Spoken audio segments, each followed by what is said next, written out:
नमस्कार दोस्तों, आपके अपने YouTube चैनल हिस्ट्री विद राज में आप सभी का स्वागत है। दोस्तों, आज के इस वीडियो में मैं आप लोगों को वर्ग और आयत से संबंधित कुछ आसान और कुछ कठिन क्वेश्चंस बताऊंगा जो कि परीक्षा की दृष्टि से बहुत ही महत्वपूर्ण है। तो इसके लिए मेरे वीडियो को एंड तक देखिए और यदि वीडियो पसंद आए तो वीडियो को लाइक करें और ये चैनल पर नए हैं तो चैनल को सब्सक्राइब करें।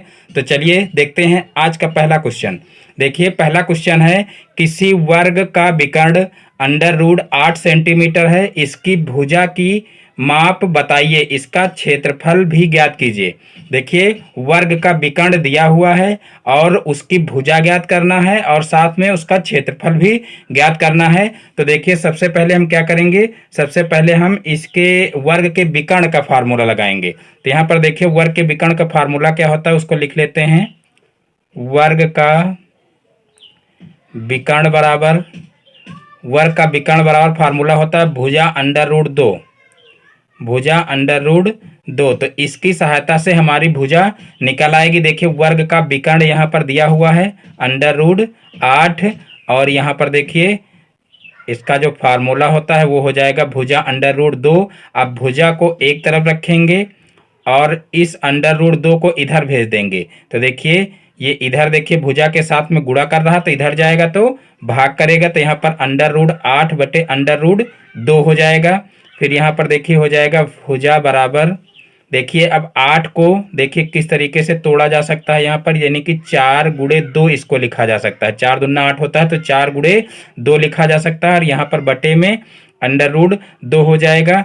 अब देखिए यहाँ पर इसको अगर हम √4 और √2 अलग अलग कर लें और यहाँ पर नीचे देखिए √2 है तो √2 से √2 कैंसिल हो जाएगा और देखिए √4 जो है उसका वर्गमूल निकल आएगा। तो √4 का वर्गमूल कितना आएगा, 2 आएगा। तो यहाँ पर देखिए सेंटीमीटर में दिया हुआ था ऊपर, तो यहाँ पर देखिए उसकी भुजा क्या हो जाएगी, तो वर्ग की भुजा हो जाएगी देखिए 2 सेंटीमीटर। अब यहाँ पर देखिए वर्ग की भुजा पूछी गई थी तो वर्ग की भुजा 2 सेंटीमीटर आ गई है। अब हमको इसका क्षेत्रफल निकालना है। तो देखिए, अब जब हमको भुजा पता चल गई है तो इसका क्षेत्रफल बहुत ही आसानी से निकाल सकते हैं। तो यहाँ पर फार्मूला लगाएंगे वर्ग का क्षेत्रफल बराबर, तो देखिए वर्ग के क्षेत्रफल का फार्मूला होता है भुजा स्क्वायर। तो यहाँ पर देखिए भुजा स्क्वायर हो जाएगा और देखिए भुजा कितनी है, 2 सेंटीमीटर है, तो यहाँ पर 2 का स्क्वायर कर देंगे तो 2 दूना 4 हो जाएगा, यानी कि 2 गुणे 2 होगा तो कितना हो जाएगा, 2 दूना 4 हो जाएगा। और सेंटीमीटर में दिया हुआ था और यहाँ पर देखिए क्षेत्रफल है तो ये कितना हो जाएगा, वर्ग सेंटीमीटर हो जाएगा, यानी कि 4 वर्ग सेंटीमीटर हमारा आंसर आ जाएगा। तो इस प्रकार से देखिए विकर्ण दिया हुआ था और उसकी भुजा और क्षेत्रफल निकाल लेंगे और इस प्रकार से क्वेश्चन हो जाएगा। अब देखते हैं नेक्स्ट क्वेश्चन। तो देखिए नेक्स्ट क्वेश्चन है, आयत की लंबाई व चौड़ाई क्रमशः 10 सेंटीमीटर व 8 सेंटीमीटर हैं। आयत का क्षेत्रफल तथा इसके विकर्ण की लंबाई ज्ञात कीजिए। तो देखिए इस क्वेश्चन को कैसे करेंगे, तो देखिए यहाँ पर सबसे पहले हम आयत के क्षेत्रफल का फार्मूला लगाएंगे। तो देखिए आयत के क्षेत्रफल का फार्मूला क्या होता है, आयत का क्षेत्रफल बराबर तो देखिए आयत का क्षेत्रफल का फार्मूला होता है लंबाई गुणे चौड़ाई, लंबाई गुणे चौड़ाई। तो यहाँ पर देखिए लंबाई कितनी दी हुई है, लंबाई दी हुई है देखिए 10 सेंटीमीटर और चौड़ाई दी हुई है 8 सेंटीमीटर। तो यहाँ पर 10 का 8 से गुणा कर देंगे तो 10 अठे 80 हो जाएगा। और देखिए क्षेत्रफल है, यहाँ पर देखिए लंबाई चौड़ाई सेंटीमीटर में दी हुई है और ये क्षेत्रफल है तो यहाँ पर वर्ग सेंटीमीटर हो जाएगा। तो यहाँ पर 80 वर्ग सेंटीमीटर आयत का क्षेत्रफल निकल आएगा। और अब निकालेंगे यहाँ से आयत का विकर्ण। तो देखिए आयत के विकर्ण का क्या फार्मूला होता है, आयत का विकर्ण। देखिए विकर्ण वाले फार्मूले ज़्यादा इंपॉर्टेंट होते हैं क्योंकि ऐसे ही क्वेश्चन पूछे जाते हैं। देखिए अभी जो ऊपर क्वेश्चन बताए हैं वर्ग वाला, उसमें भी वर्ग के विकर्ण के का फार्मूला जो है यूज हुआ है और यहाँ पर देखिए आयत के विकर्ण का फार्मूला यूज हुआ है। तो ये दोनों फार्मूले इंपॉर्टेंट हैं और इसी टाइप के क्वेश्चन पूछे जाते हैं, इसलिए दोनों फार्मूले आप लोग जरूर क्लियर कर लेना। तो यहाँ पर देखिए आयत के विकर्ण का फार्मूला क्या होता है, √, लंबाई का स्क्वायर और प्लस चौड़ाई का स्क्वायर। तो यहाँ पर देखिए अब लंबाई देखिए कितना दी हुई है, यहाँ पर देखिए चौड़ाई का स्क्वायर होता है, स्क्वायर यहाँ भी लगा लीजिए। तो देखिए लंबाई कितनी दी हुई है, 10 दी हुई है, तो यहाँ पर 10 का स्क्वायर कर लेंगे। और चौड़ाई कितनी दी हुई है, 8 दी हुई है, तो 8 का स्क्वायर कर लेंगे। अब यहाँ पर देखिए अंडर रूट के अंदर हो जाएगा, 10 का 10 से गुणा करेंगे तो 10 दहम्मा 100 हो जाएगा, और प्लस 8 अठाई 64 हो जाएगा। तो यहाँ पर प्लस में 64 लिख लेंगे। अब यहाँ दोनों को जोड़ेंगे तो कितना हो जाएगा, देखिए 164 हो जाएगा। और 164 जब होगा तो देखिए यहाँ पर 164 का वर्गमूल तो निकल नहीं सकता है, तो यहाँ पर इसको देखिए तोड़ देंगे दो संख्याओं में। यहाँ पर देखिए अगर इसको जो है 4 से भाग करें तो देखिए कितना आएगा, 4 चौक 16 और 4 एकम 4, यानी कि 41 चौको कितना आ जाएगा, 164 आ जाएगा। देखिए 41 से ही क्यों यहाँ पर जो है इसका गुणा किए हैं, क्योंकि जो है देखिए यहाँ पर 4 से क्यों इसका गुणा किया गया है, क्योंकि यहाँ पर देखिए 4 का वर्गमूल निकल सकता है, इसलिए यहाँ पर इसके गुणे के रूप में 4 को रखे हैं। और फिर 4 से भाग करके देखे तो कट ही रहा है, तो यहाँ पर देखिए गुणे में 41 लिख लिए हैं। अब 4 का हम वर्गमूल जो है आसानी से निकाल सकते हैं। तो देखिए 4 का वर्गमूल कितना हो जाएगा, 2 हो जाएगा, और रूट के अंदर 41 बच जाएगा। तो इस प्रकार से यही हमारा जो है आंसर हो जाएगा, यानी कि आयत का विकर्ण क्या निकलेगा, 2 अंडर रूट 41 निकल आएगा। तो इस प्रकार से बहुत ही आसानी से इस प्रकार के क्वेश्चन किए जा सकते हैं। अब देखते हैं नेक्स्ट क्वेश्चन। तो देखिए अब नेक्स्ट क्वेश्चन देखते हैं, क्वेश्चन नंबर 3।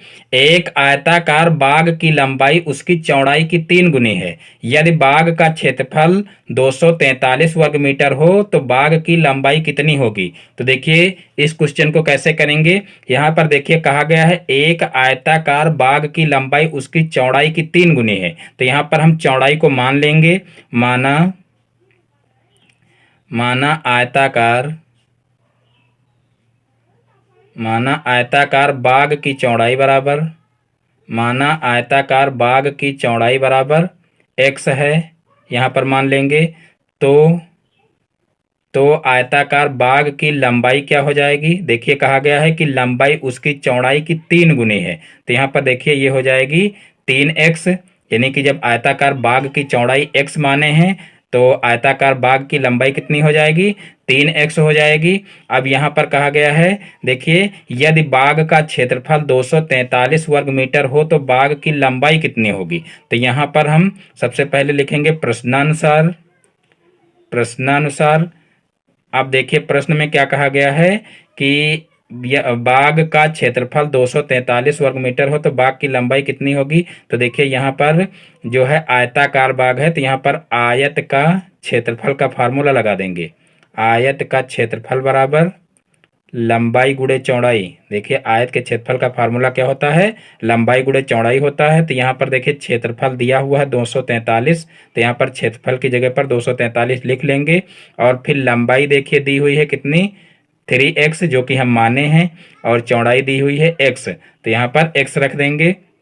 अब देखिए इनका गुणा कर लेंगे तो क्या हो जाएगा, 3x स्क्वायर हो जाएगा। देखिए x का x से गुणा होगा तो 3x स्क्वायर हो जाएगा, और बराबर है कितना, 243। तो यहाँ पर 243 लिख लेंगे।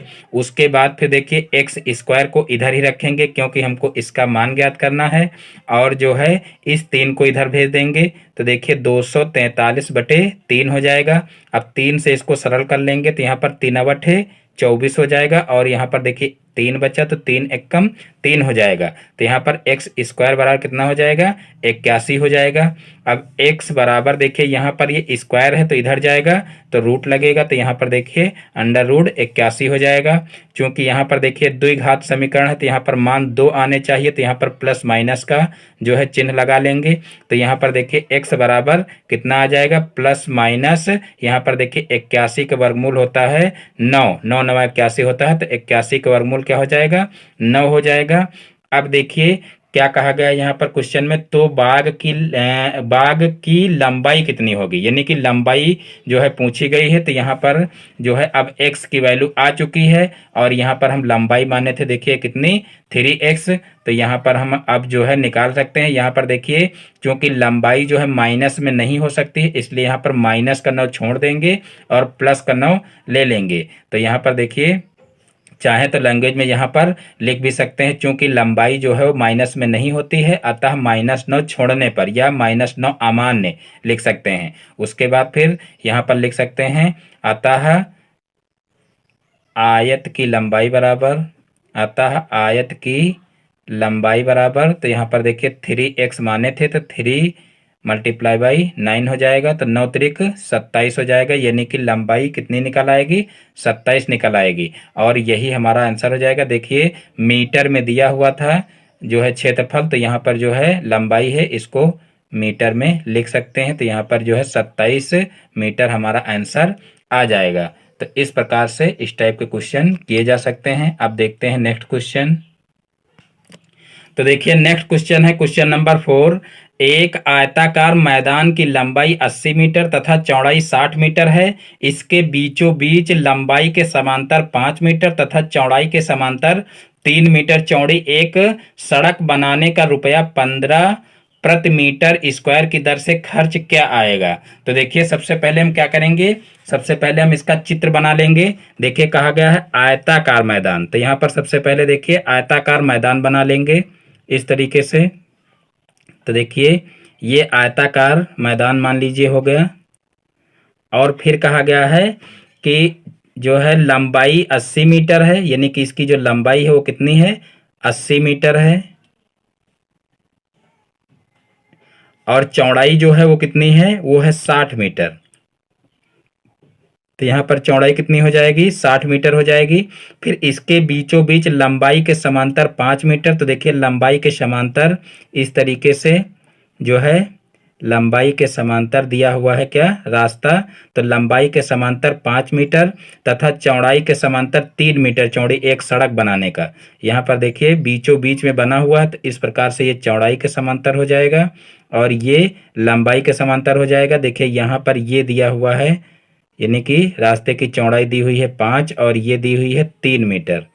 तो इस प्रकार से देखिए ये 3 मीटर की चौड़ाई हो गई, यानी कि चौड़ाई के समांतर 3 मीटर की चौड़ाई हो गई रास्ते की, और ये लंबाई के समांतर रास्ते की चौड़ाई कितनी हो गई, 5 मीटर हो गई।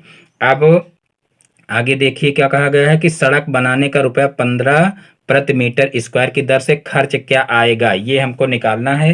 तो यहाँ पर देखिए सबसे पहले हम क्या करेंगे, सबसे पहले हम लंबाई के समांतर सड़क का क्षेत्रफल निकाल लेंगे। तो देखिए यहाँ पर जो ये सड़क है इसका हम सबसे पहले जो है क्षेत्रफल निकालेंगे। तो यहाँ पर लिख लेंगे लंबाई के समांतर,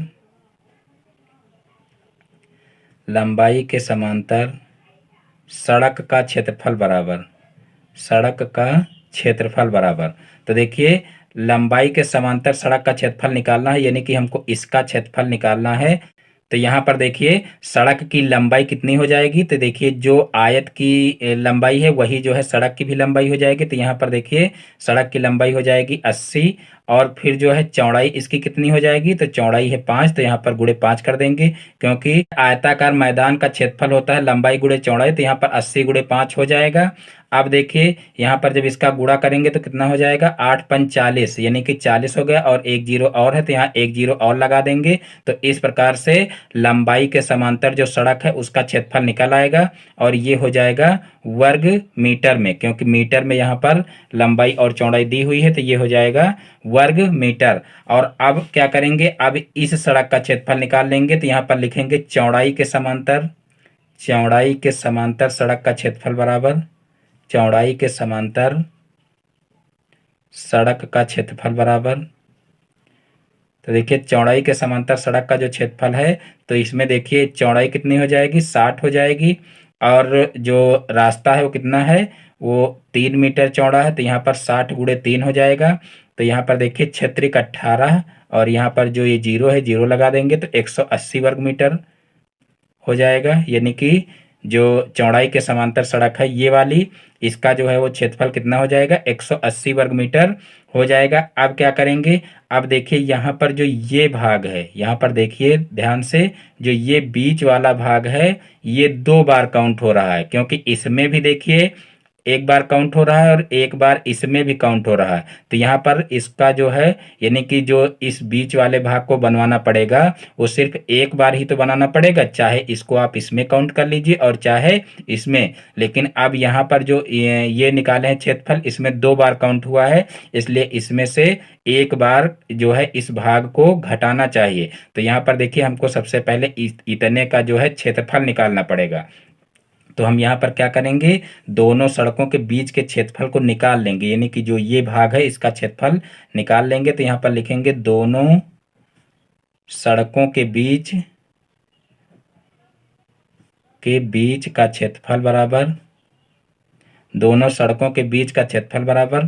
तो देखिए क्या हो जाएगा, यहाँ पर देखिए लंबाई 5 दी हुई है और चौड़ाई 3 दी हुई है, यानी कि 5 गुणे 3 हो जाएगा। तो यहाँ पर 5 3 15 हो जाएगा, और 15 देखिए मीटर में दिया हुआ है, इसलिए यहाँ पर वर्ग मीटर लिख सकते हैं। तो यहाँ पर देखिए सड़कों के बीच का जो क्षेत्रफल है वो कितना आ जाएगा, 15 वर्ग मीटर आ जाएगा। तो देखिए अब हमको क्या करना है, अब दोनों सड़कों का क्षेत्रफल हमको निकालना है, यानी कि ये दोनों सड़कों के क्षेत्रफल को जोड़ करके और उसमें से क्या करना है, इस भाग को घटाना है, तब दोनों जो है सड़कों का कुल क्षेत्रफल निकल आएगा जिसको हमको बनवाना है। तो यहाँ पर हम क्या लिखेंगे, सड़क का क्षेत्रफल बराबर, या लिख सकते हैं दोनों सड़कों का क्षेत्रफल बराबर, यहाँ पर लिख सकते हैं दोनों सड़कों का क्षेत्रफल बराबर।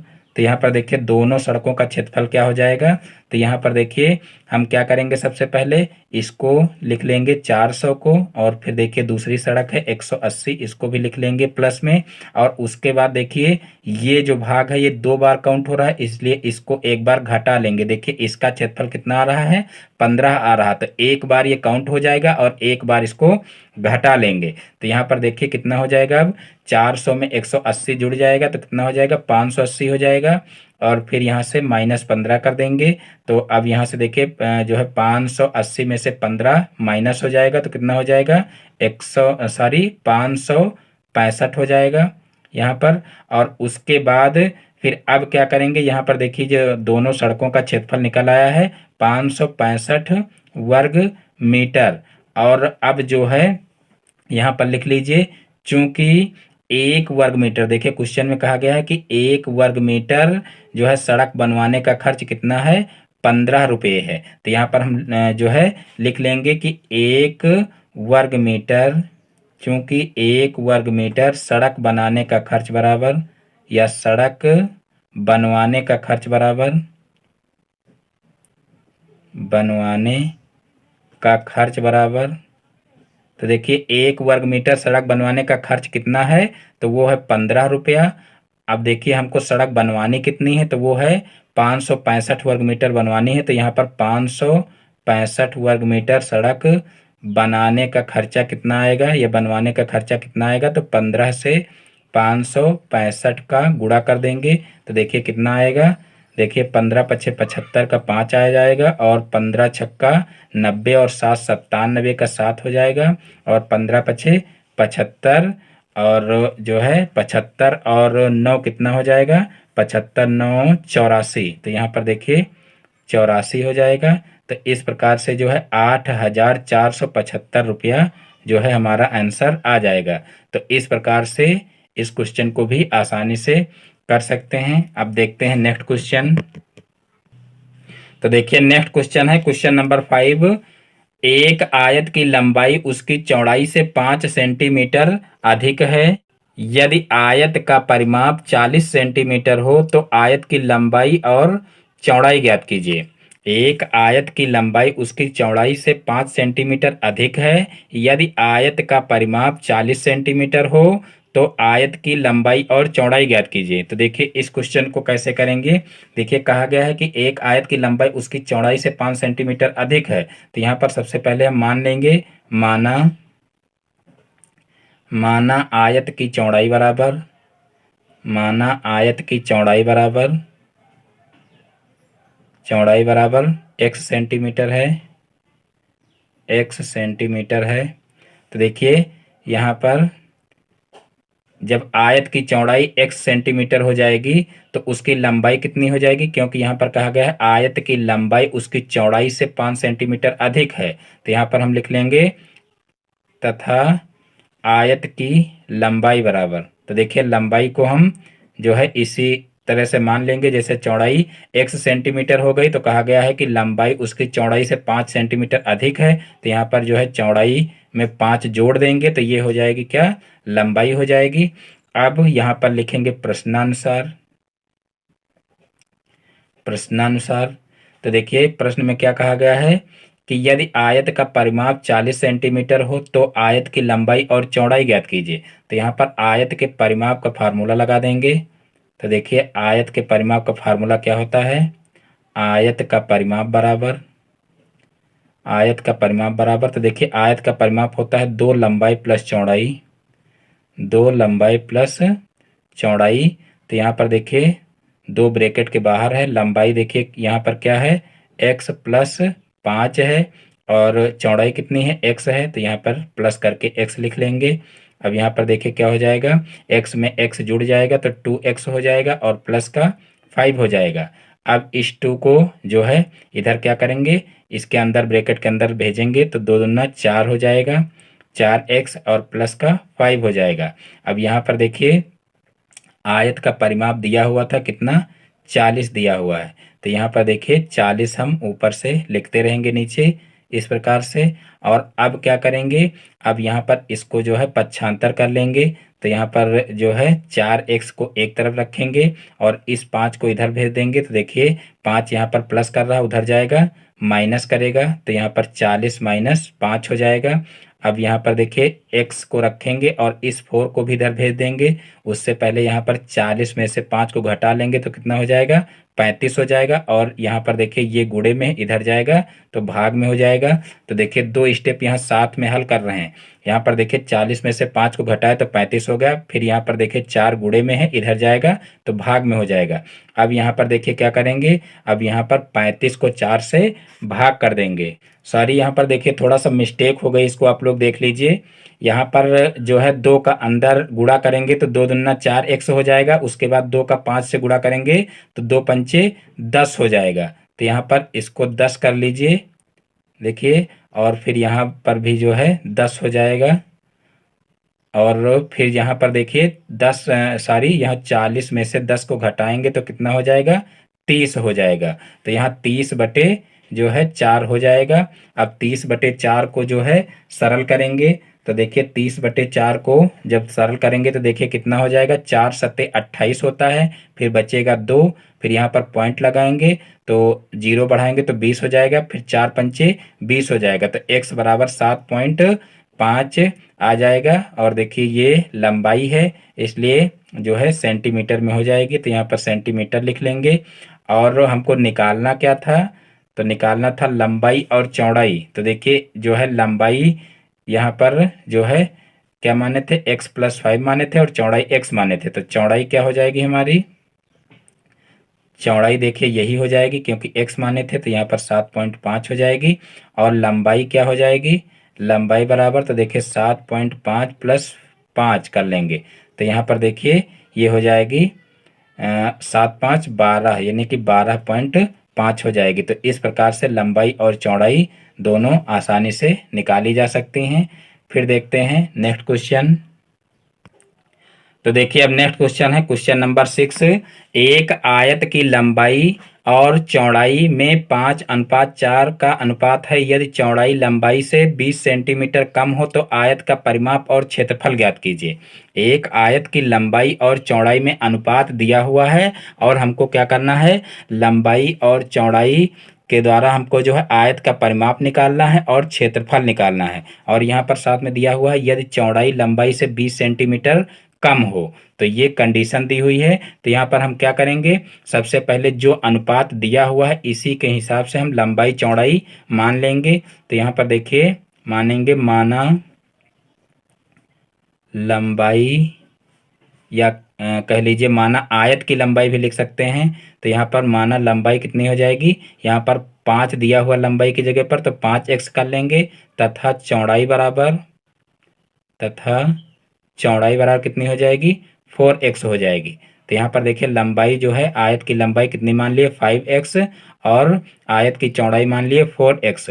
अब कहा गया है यदि चौड़ाई लंबाई से 20 सेंटीमीटर कम हो, तो यहाँ पर हम लिख लेंगे प्रश्नानुसार। तो प्रश्नानुसार देखिए प्रश्न में क्या कहा गया कि चौड़ाई जो है वो लंबाई से 20 सेंटीमीटर कम है। तो यहाँ पर सबसे पहले तो दोनों को हम बराबर में रखेंगे। यहाँ पर जो है 5x और बराबर 4x हो जाएगा। अब यहाँ पर कहा गया कि चौड़ाई लंबाई से 20 सेंटीमीटर कम हो, तो देखिए चौड़ाई जो है वो 20 सेंटीमीटर कम है, तो यहाँ पर 20 सेंटीमीटर जोड़ दीजिए। और या तो ये जो है 20 सेंटीमीटर कम है तो इसमें से 20 कम कर दीजिए, तभी दोनों को बराबर में रखा जा सकता है। देखिए इसी प्रकार से आप सोचिए तभी इस टाइप के क्वेश्चन कर पा सकते हैं। यानी कि जैसे कहा गया है कि यदि चौड़ाई लंबाई से 20 सेंटीमीटर कम है, तो यहाँ पर चौड़ाई 20 सेंटीमीटर कम है। अब ये नहीं कि जो है लंबाई 20 सेंटीमीटर अधिक है तो लंबाई में ही जोड़ दो, तब फिर गड़बड़ हो जाएगा। देखिए आपको दोनों को बराबर में रखना है। तो यहाँ पर हमको करना क्या है कि दोनों तरफ संख्याएं बराबर होनी चाहिए। तो यहाँ पर देखिए लंबाई तो ऑलरेडी ज़्यादा है, तो यहाँ पर हमको ज़्यादा क्या करना है, ज़्यादा हमको चौड़ाई करना है, तभी दोनों बराबर में रखे जा सकते हैं। तो यहाँ पर देखिए क्या हो जाएगा, लंबाई 5x हो जाएगा और जो है जो चौड़ाई है उसमें 20 जोड़ देंगे। अब क्या करेंगे, अब पक्षांतर करके जो है x की वैल्यू निकाल लेंगे। तो यहाँ पर देखिए 5x हो जाएगा और इस 4x को इधर ले आएंगे तो माइनस का 4x हो जाएगा और बराबर में हो जाएगा 20। अब यहाँ पर 5x में से 4x माइनस हो जाएगा तो 1x बचेगा, 1 लिखा नहीं जाता है इसलिए x बराबर कितना हो जाएगा, 20 हो जाएगा। तो इस प्रकार से x की वैल्यू निकल आएगी। अब आगे हमको क्या करना है, आगे हमको आयत का परिमाप और क्षेत्रफल निकालना है। तो देखिए परिमाप और क्षेत्रफल से पहले हमको क्या करना पड़ेगा, आयत की लंबाई और चौड़ाई निकालनी पड़ेगी, क्योंकि यहाँ पर हम 5x और 4x माने हैं। तो यहाँ पर आयत की लंबाई क्या हो जाएगी, देखिए आयत की लंबाई बराबर, आयत की लंबाई देखिए 5x माने थे तो यहाँ पर 5 गुणे x की वैल्यू रख देंगे 20। तो यहाँ पर 5 दूना 10 यानी कि 100 हो जाएगी आयत की लंबाई।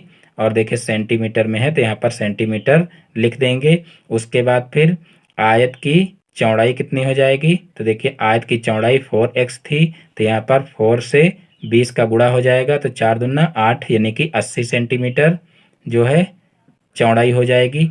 अब आगे क्या करना है, यानी कि लंबाई और चौड़ाई हमको पता हो गई है, तो आगे अब हमको क्या करना है कि आयत का परिमाप और आयत का क्षेत्रफल निकाल लेना है। तो यहाँ पर आयत का परिमाप सबसे पहले निकालेंगे।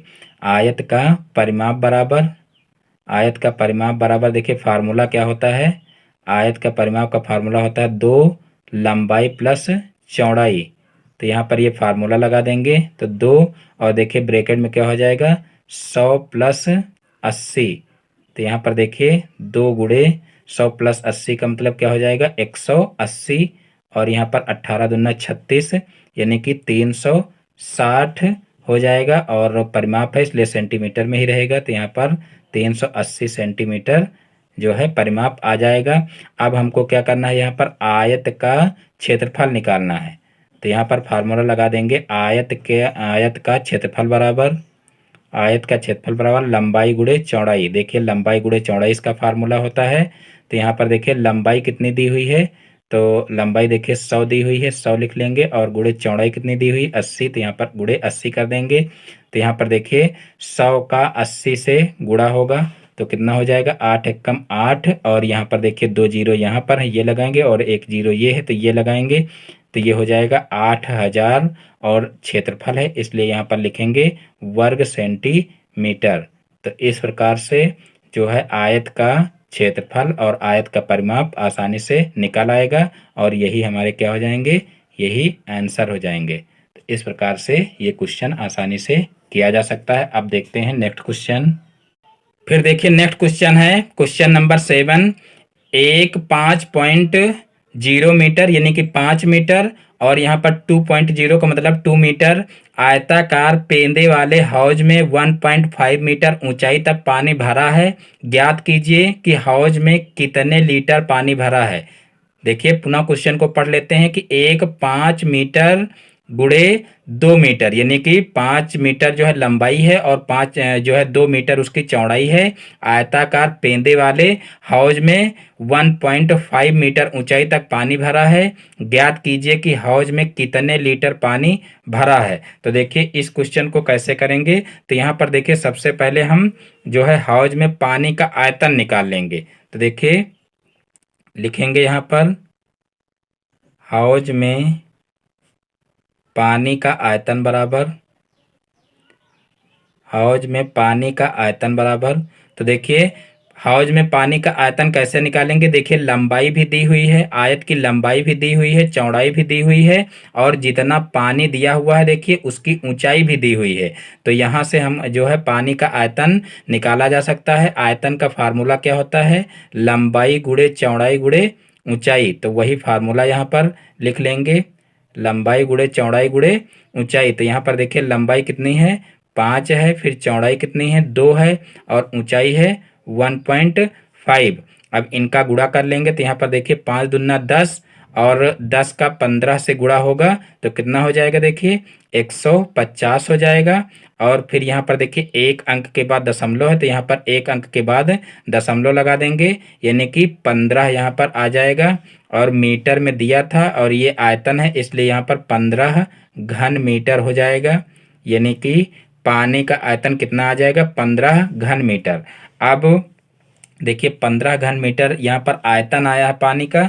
अब हमको यहाँ से निकालना है, यानी कि एक पैमाना हमको लिखना है कि 1 घन मीटर में कितने लीटर होते हैं, क्योंकि हमको निकालना है कि हौज में कितने लीटर पानी भरा है।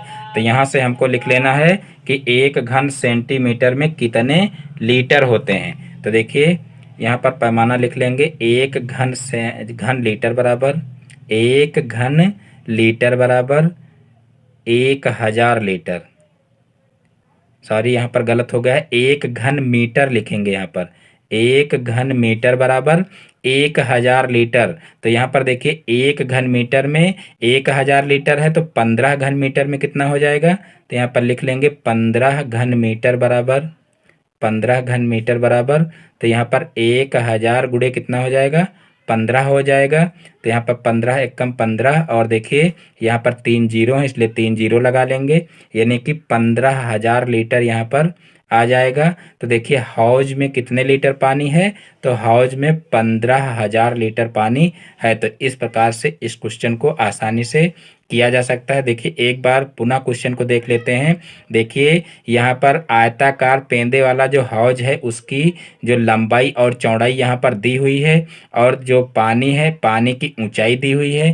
तो यहाँ से हमको जो है लंबाई चौड़ाई और ऊंचाई पानी की पता चल जाएगी। तो इस प्रकार से पानी का आयतन निकाल लेंगे। तो आयतन निकला है देखिए 15 घन मीटर और 1 घन मीटर बराबर जो है 1000 लीटर होते हैं। यहाँ पर पैमाना लिख लेंगे, ये पैमाना आपको पता होना चाहिए कि 1 घन मीटर में 1000 लीटर होते हैं। और यहाँ पर ये पैमाना लिखेंगे, उसके बाद फिर देखिए 15 घन मीटर यहाँ पर आया है आयतन। तो यहाँ पर 15 घन मीटर बराबर कितना हो जाएगा, तो यहाँ पर देखिए 1000 से 15 का गुणा हो जाएगा तो यहाँ पर 15,000 लीटर आ जाएगा। तो इस प्रकार से क्वेश्चन आसानी से हल हो सकता है। अब देखते हैं नेक्स्ट क्वेश्चन। तो देखिए नेक्स्ट क्वेश्चन है क्वेश्चन नंबर 8। 50 मीटर लंबा और 50 मीटर चौड़ा एक घास का मैदान है, उसके चारों ओर एक 5 मीटर चौड़ा रास्ता है। रास्ते को पूरी तरह से पत्थर लगाकर ढकना है। यदि पत्थर की लंबाई और चौड़ाई दोनों 50 सेंटीमीटर हैं तो रास्ते को ढकने के लिए कितने पत्थर चाहिए। तो देखिए इस क्वेश्चन को कैसे करेंगे। तो देखिए नेक्स्ट क्वेश्चन है क्वेश्चन नंबर 8। 50 मीटर लंबा और 50 मीटर चौड़ा एक घास का मैदान है, उसके चारों ओर एक 5 मीटर चौड़ा रास्ता है। उसके चारों ओर एक 5 मीटर चौड़ा रास्ता है। रास्ते को पूरी तरह से पत्थर लगाकर ढकना है। यदि पत्थर की लंबाई और चौड़ाई दोनों 50 सेंटीमीटर हैं तो रास्ते को ढकने के लिए कितने पत्थर चाहिए। तो देखिए इस क्वेश्चन को कैसे करेंगे। यहाँ पर देखिए कहा गया है कि 50 मीटर लंबा और 50 मीटर चौड़ा एक घास का मैदान है। तो यहाँ पर देखिए सबसे पहले हम घास का मैदान बना लेंगे। देखिए चूंकि कहा गया है, देखिए लंबाई और चौड़ाई दोनों बराबर हैं, इसलिए ये वर्गाकार घास का मैदान है। तो इस तरीके से ये घास का मैदान हो जाएगा वर्ग के आकार का। और फिर कहा गया है कि उसके चारों ओर एक 5 मीटर चौड़ा रास्ता है। तो यहाँ पर इसके चारों ओर 5 मीटर जो है चौड़ा रास्ता इस तरीके से बना लेंगे। देखिए इस टाइप के क्वेश्चन थोड़ा कंफ्यूज करते हैं, क्योंकि यहाँ पर स्पष्ट रूप से दिया नहीं रहता है कि रास्ता बाहर है कि अंदर है। इसीलिए जो है इस टाइप के क्वेश्चन गलत होने के ज़्यादा चांसेज रहते हैं, क्योंकि इसमें भी स्पष्ट रूप से जो है कहा नहीं गया है कि रास्ता जो है वो अंदर है या बाहर है। फिर भी हम इसको जो है बाहर मान करके चलते हैं, क्योंकि यहाँ पर देखिए 50 मीटर लंबा और 50 मीटर चौड़ा एक घास का मैदान कहा गया। तो यहाँ पर ये लंबाई और चौड़ाई यहाँ पर 50-50 मीटर मान लेंगे। और उसके बाद फिर देखिए उसके चारों ओर एक 5 मीटर चौड़ा रास्ता। तो यहाँ पर देखिए ये जो चौड़ाई है ये रास्ते की ये कितनी है, 5 है। ये भी 5 हो जाएगी, क्योंकि दोनों तरफ जो है 5-5 मीटर कहा गया है। तो इस प्रकार से ये लंबाई चौड़ाई हो जाएगी। अब हमको क्या करना है, अब घास के मैदान का क्षेत्रफल निकाल लेना है। तो यहाँ पर देखिए घास का मैदान कैसा है, वर्गाकार है। तो यहाँ पर देखिए लिख लेंगे घास का मैदान, घास का या घास के मैदान का क्षेत्रफल बराबर घास के मैदान का क्षेत्रफल बराबर। तो देखिए चूंकि वर्गाकार है इसलिए जो है क्या हो जाएगा, भुजा स्क्वायर हो जाएगा। तो यहाँ पर देखिए भुजा कितनी है, 50 है। तो यहाँ पर 50 का स्क्वायर हो जाएगा। तो 50 का स्क्वायर करेंगे तो कितना हो जाएगा, 25 और 2 जीरो हो जाएंगे, यानी कि 2500 वर्ग मीटर आ जाएगा। यानी कि वर्गाकार मैदान का क्षेत्रफल कितना हो जाएगा, 2500 वर्ग मीटर। अब हमको क्या करना है, अब रास्ते सहित मैदान की लंबाई और रास्ते सहित मैदान की चौड़ाई निकाल लेना है। तो देखिए यहाँ पर लिख लेंगे रास्ते सहित मैदान की लंबाई बराबर। तो देखिए रास्ते सहित मैदान की लंबाई बराबर, तो देखिए क्या होगा, 50 में जो है 10 जुड़ जाएगा तो कितना हो जाएगा, 60 हो जाएगा। क्योंकि यहाँ पर देखिए 50 ये है और 5 इधर जुड़ेगा और 5 इधर जुड़ेगा तो कितना हो जाएगा, 60 हो जाएगा। तो यहाँ पर इस रूप में लिख सकते हैं 50 और जो है यहाँ पर प्लस 2 गुणे 5 लिख सकते हैं। तो यहाँ पर इस प्रकार से हो जाएगा 50 और देखिए 5 दूनी 10 और 10 इसमें जुड़ेगा तो कितना हो जाएगा, 60 हो जाएगा। इसी प्रकार से लिख लेंगे रास्ते सहित मैदान की चौड़ाई बराबर। तो सेम इसी प्रकार से उसको भी निकाल लेंगे, 50 प्लस 2 गुणे 5 हो जाएगा तो कितना हो जाएगा, 60 हो जाएगा। यानी कि जो है रास्ते सहित मैदान की चौड़ाई कितनी हो जाएगी, 60 हो जाएगी। अब हमको क्या करना है, अब रास्ते सहित मैदान का क्षेत्रफल निकाल लेना है, क्योंकि लंबाई और चौड़ाई हमको पता चल चुकी है। तो यहाँ पर जो है लिख लेंगे नीचे रास्ते सहित मैदान का क्षेत्रफल बराबर। तो देखिए रास्ते सहित मैदान का क्षेत्रफल हो जाएगा। देखिए मैदान कैसा है, मैदान है वर्गाकार। तो देखिए वर्ग का क्षेत्रफल क्या होता है, भुजा स्क्वायर। तो यहाँ पर भी भुजा स्क्वायर कर लेंगे। और यहाँ पर देखिए भुजा दी कितनी दी गई है, यानी कि लंबाई चौड़ाई कितनी दी हुई है, 60 दी हुई है। तो यहाँ पर 60 गुणे 60 हो जाएगा। तो यहाँ पर देखिए 6 का 6 से गुणा करेंगे तो 6 छाक 36 और ये 2 जीरो हो जाएंगे। तो यहाँ पर 3600 वर्ग मीटर हो जाएगा, क्योंकि मीटर में जो है लंबाई और चौड़ाई दी हुई है। तो यहाँ पर जो है क्या हो जाएगा, वर्ग मीटर जो है इसका क्षेत्रफल हो जाएगा। अब हमको क्या करना है, अब हमको एक पत्थर का क्षेत्रफल निकाल लेना है, क्योंकि यहाँ पर पत्थर की जो है देखिए लंबाई और चौड़ाई दोनों 50 सेंटीमीटर दी गई हैं। यानी कि पत्थर जो है वो भी कैसा है, वो भी वर्गाकार है, क्योंकि लंबाई और चौड़ाई दोनों बराबर दी हुई हैं। तो यहाँ पर हम एक पत्थर का क्षेत्रफल निकाल लेंगे। तो देखिए लिख लेंगे यहाँ पर एक पत्थर का क्षेत्रफल बराबर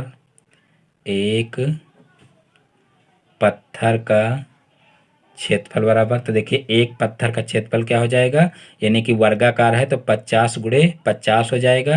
तो यहाँ पर देखिए 25 यानी कि 2500 वर्ग सेंटीमीटर हो जाएगा, क्योंकि ये सेंटीमीटर में दिया हुआ है तो 25 वर्ग सेंटीमीटर हो जाएगा। लेकिन देखिए और सब कुछ जितना भी दिया हुआ है लंबाई चौड़ाई, यानी कि जो मैदान की लंबाई और चौड़ाई दी हुई है वो सब दी हुई है मीटर में, और ये यहाँ पर सेंटीमीटर में है, तो इसको भी हम क्या करेंगे, इसको भी वर्ग मीटर में चेंज कर लेंगे। तो देखिए 1 मीटर में कितने सेंटीमीटर होते हैं, 100 होते हैं, तो यहाँ पर 100 से इसको भाग करेंगे तो देखिए कितना हो जाएगा।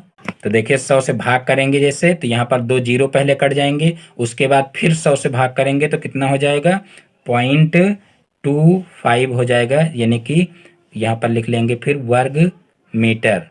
तो देखिए यहाँ पर 0.25 कैसे आया, तो यहाँ पर देखिए 1 मीटर में कितने सेंटीमीटर होते हैं, 100 सेंटीमीटर होते हैं, यहाँ पर लिखा है वर्ग सेंटीमीटर, यानी कि मीटर गुणे मीटर 2 बार मीटर आया है, यानी कि वर्ग मीटर दिया हुआ है, तो 2 बार मीटर आने का मतलब क्या है, 100 गुणे 100। तो यहाँ पर देखिए जो है कितने से गुणा हो सारी कितने से भाग होगा, तो यहाँ पर भाग होगा 10,000 से। तो इस प्रकार से 10,000 से जब भाग होगा तो यहाँ पर देखिए पॉइंट यहाँ पर आ जाएगा, तो इस प्रकार से यहाँ पर 2.5 हो जाएगा। तो एक पत्थर का क्षेत्रफल कितना हो जाएगा, 0.25 वर्ग मीटर। अब हम क्या करेंगे, अब यहाँ पर पत्थरों की संख्या हम निकाल लेंगे। तो देखिए पत्थरों की संख्या बराबर, पत्थरों की संख्या बराबर, तो देखिए पत्थरों की संख्या कैसे निकलेगी, तो यहाँ पर हम जो है पत्थरों की संख्या बराबर लिख लेंगे रास्ते का क्षेत्रफल बटे रास्ते का क्षेत्रफल, क्योंकि रास्ते पर ही हमको पत्थर लगवाने हैं, तो रास्ते का क्षेत्रफल बराबर रास्ते का क्षेत्रफल बटे कर लेंगे एक पत्थर का क्षेत्रफल, एक पत्थर का क्षेत्रफल। तो देखिए रास्ते का क्षेत्रफल कितना निकला हुआ है, यहाँ पर देखिए रास्ते का क्षेत्रफल निकला है, तो यहाँ पर रास्ते का क्षेत्रफल देखिए छूट गया है, रास्ते का क्षेत्रफल नहीं निकाला गया है, क्योंकि रास्ते सहित मैदान का क्षेत्रफल निकाला गया है और केवल घास के मैदान का क्षेत्रफल निकाला गया है।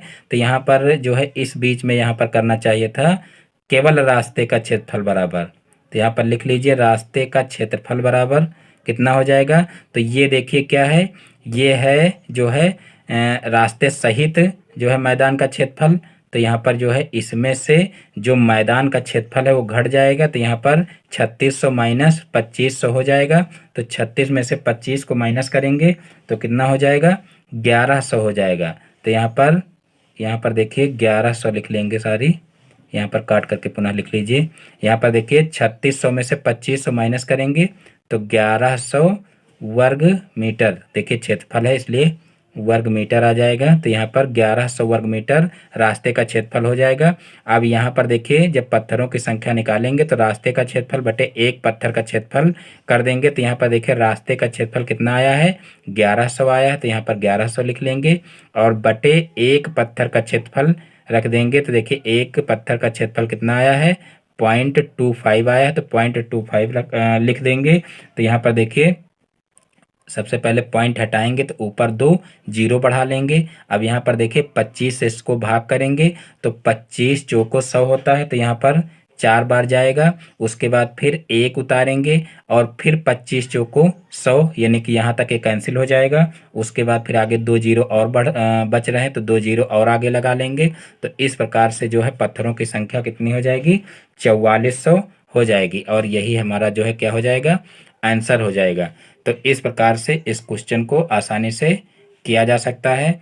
देखिए हो सकता है क्वेश्चन थोड़ा कम समझ में आया हो, तो एक बार पुनः इसको देख लीजिए। देखिए मैदान की लंबाई और चौड़ाई दी हुई है और वर्गाकार है, इसलिए लंबाई और चौड़ाई दोनों बराबर हैं। तो यहाँ पर जो है 50-50 लंबाई और चौड़ाई दी हुई है। तो सबसे पहले हम क्या करेंगे कि घास के मैदान का क्षेत्रफल निकाल लेंगे और फिर रास्ते सहित, यानी कि उसके किनारे 5 मीटर चौड़ाई का रास्ता बना हुआ है, तो रास्ते सहित जो है मैदान की लंबाई निकाल लेंगे और फिर रास्ते सहित मैदान का जो है मैदान की चौड़ाई निकाल लेंगे और उसके बाद फिर रास्ते सहित मैदान का क्षेत्रफल निकाल लेंगे और रास्ते का क्षेत्रफल फिर निकाल लेंगे। यानी कि जब रास्ते का क्षेत्रफल निकालेंगे तो उसमें से जो है उसमें क्या करेंगे कि रास्ते सहित जो क्षेत्रफल निकाले हैं उसमें से जो घास के मैदान का क्षेत्रफल है उसको घटा लेंगे। तो इस प्रकार से रास्ते का क्षेत्रफल निकल आएगा और फिर एक पत्थर का क्षेत्रफल निकाल लेंगे। तो देखिए एक पत्थर का क्षेत्रफल जो है कैसे निकालेंगे, क्योंकि उसकी लंबाई और चौड़ाई दी हुई है 50 सेंटीमीटर, तो यहाँ पर 50 सेंटीमीटर और 50 सेंटीमीटर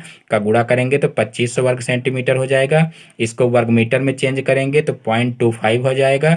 और उसके बाद फिर देखिए पत्थरों की संख्या फिर निकाल लेंगे। तो पत्थरों की संख्या कैसे निकालेंगे, तो देखिए रास्ते पर हमको पत्थर लगवाने हैं, तो रास्ते का क्षेत्रफल बटे 1 पत्थर का क्षेत्रफल कर देंगे, तो यहाँ पर पत्थरों की संख्या निकल आएगी। तो देखिए रास्ते का क्षेत्रफल कितना था, 1100 वर्ग मीटर था, तो 1100 बटे देखिए यहाँ पर 0.25 वर्ग मीटर है, तो यहाँ पर 0.25 रख दिए हैं और इसको भाग कर दिए, तो यहाँ पर पॉइंट हटाए तो ऊपर 2 जीरो और बढ़ गए हैं। फिर इसको देखिए क्या किए हैं, 25 से भाग कर दिए तो 4400 आ जाएगा। तो इस प्रकार से पत्थरों की संख्या 4400 आ जाएगी।